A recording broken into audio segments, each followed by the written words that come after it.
Hey family, what's going on? It's your boy John Cancel here. I'm super excited to bring you guys another message.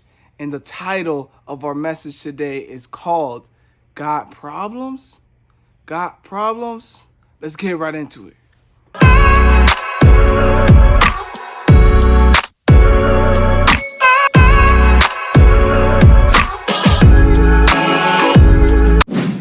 Hey, what's going on, guys? For those who don't know me, again, my name is John Cancel, and I want to share with you guys something that I believe we all have. If you have survived 2020, you are alive and well in 2021, and you see this video, I believe you have this one thing I'm about to tell you. This may have not been caused in your own strength, or you have probably caused this to your own life, but I'm telling you, we all have this. It is inevitable. We all have problems. Come on, if you're sitting next to someone, slap them across the head and let them know and tell them, we got problems. You got problems. They might be the problem in your life. No, I'm kidding. But we all got problems, right? And for me, it was like I didn't even just had a couple problems. I had problems on top of problems on top of problems on top of problems. Like, so many of us can relate to this. Like, I had no job security in 2020. I had health issues in my family. My wife had a difficult pregnancy. We're gonna get more into that. Like, it was just piling on top of each other. And a man who can relate to us, to having problems in our life, his name is Job. Like, before we get into the word, this man Job, we're about to read his frustration, his frustrating conversation with God. Like, he is fed up. This man lost everything. He lost his resources. He lost his family. He became ill. His physical body, he became sick. Like, this man was crushed. Like, he had problems on top of problems. And we're about to read his frustration towards God. I believe so many of us can relate to this conversation he's about to have right now. Let's get right into it. It's in Job chapter 3. Job chapter 3 says this: "Why let people go on living in misery, God? Why give light to those in grief? They wait for death, but it never comes. They prefer a grave to any treasure. They are not happy till they are dead and buried. God keeps their future hidden and hems them in on every side. Instead of eating, I mourn, and I can never stop groaning. Everything I fear and dread has come true. I have no peace, no rest, and my troubles or problems never end." My problems never end. As you guys see, the title of our message is Got Problems? Got Problems? I want to ask you guys this question. Have you ever taken care of a baby? You guys are probably thinking, what are you going with this? Let me just ask you again. Have you ever taken care of a baby? Like an infant, like a little baby, right? For those who don't know, my wife and I just had a baby girl in 2020. And I remember when she was just 2 months old, when she was just first in our house. We were super excited. My wife, she had the day shift. I had the night shift. I was cool with it, at first. I was like, yo, so excited to have my baby here with us in the house. But then after just, let's say, 48 hours, I was kind of getting frustrated. Like, I would rock my baby to sleep, right? Whatever, I would rock her to sleep. I'll put her down. As soon as I start dozing off, boom, she wakes up, wah, wah, wah, crying, angry, mad, sad, all at the same time. And I'm like, oh man, I was just falling asleep. And then when I would pick her up, she would like give me like this smirk. And I was like, bro, why is she giving me this evil little smirk? Like, I feel like she was just telling me like, Dad, I got you wrapped around my finger and I'm only 2 months old. Like, man, I was like, man, I got problems. I'm a person who loves routine. I love my beauty sleep. But this little girl, she I love her to death, but it's like, yo, I got some problems now I need to deal with, right? So many of us got something in our life that just cries, just screams. We got problems that scream and cry to us every day.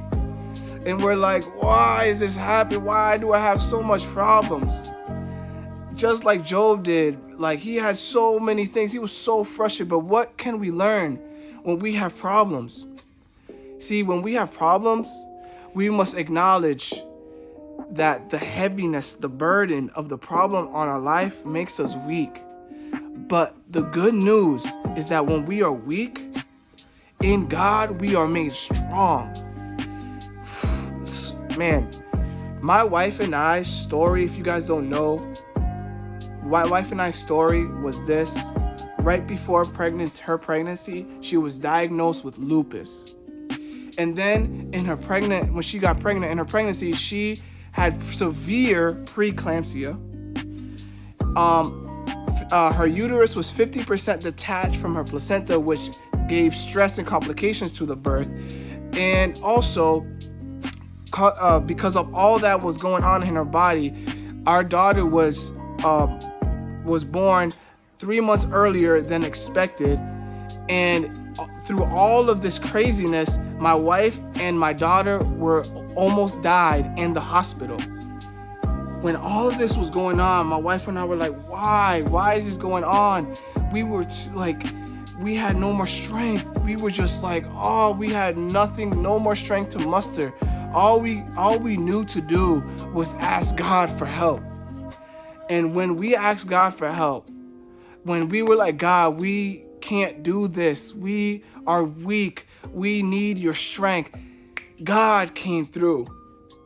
See, today I could give thanks to God that I have my wife and my baby here today. But let me tell you, when we were weak, our weakness became the platform for God to be revealed. My gosh. Our weakness became the platform for God to be revealed. See, it says this. It actually says this. Paul tells us in 2 Corinthians 12:9. He says, God tells Paul, my power works best in weakness. So now I am glad to boast about my weaknesses so that the power of Christ can work through me.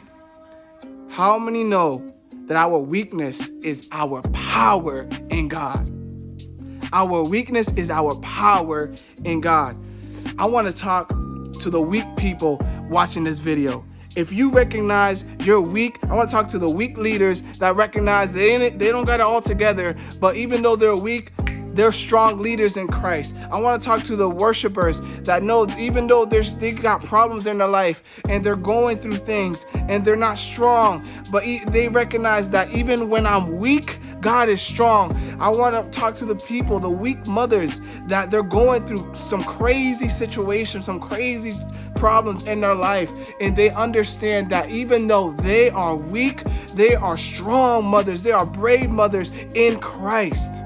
Man, I want to talk to all my single brothers that are always hitting me up. Like, bro, can you hook me up with a godly woman? Like, come on, man. Like, all my weak brothers, they're the purest in Christ. Let me tell you guys that when we are weak, God is made strong. If I can just say this one big idea, if I can just say this one thing, if you only remember this one thing, I would be happy if you remember this line right here. My weakness is my witness. My weakness is my witness. As we just read, Paul tells us that we must boast in our weaknesses. And I want to give you guys two solutions, two ways on how to boast in your weakness. Number one is remember. See, when we're going through so many things, so many problems in our life, all this is just happening. It can fog our mind to forget what God has done before. Like when me and my wife were going through that, we had to come to a place to remember Nah. I know we're going through this right now, but I remember the miracles back when in my life that God has brought me through. I remember the depression that God has healed me from. I remember the pain that he healed me from. I remember other people from the word, from the Bible, and other family and friends that I've seen their testimony. I'm like, and we have to come to a realization to be like, nah. I know I'm going through this, but I remember what God brought me through. Remember. Number two is share. Simply share your weakness. In this today's culture, we want to, we try to muster up everything. I got this, I'm strong. But we have to remember, guys, we have to share our weaknesses. I'm not saying to share your weaknesses to everyone, to the whole world. But when you are weak, go to people that you trust in. Go to mature believers. Go to mature people that will pray for you, that will give you wisdom, that would just go all out and intercede for you. We have to share our weaknesses. In conclusion, I want us to remember, our weakness is our witness. My weakness is my witness. And the two ways to share and to boast in our weaknesses is to number one, remember God's faithfulness, and number two, share our weaknesses. Hey, thank you guys for watching. If you guys have found any value in this message, please hit that like button, hit that notification bell, and subscribe to our channel so you guys can stay in tune to our content every week. And we're excited. We're so grateful for you guys, and hope you guys have a blessed day. Peace.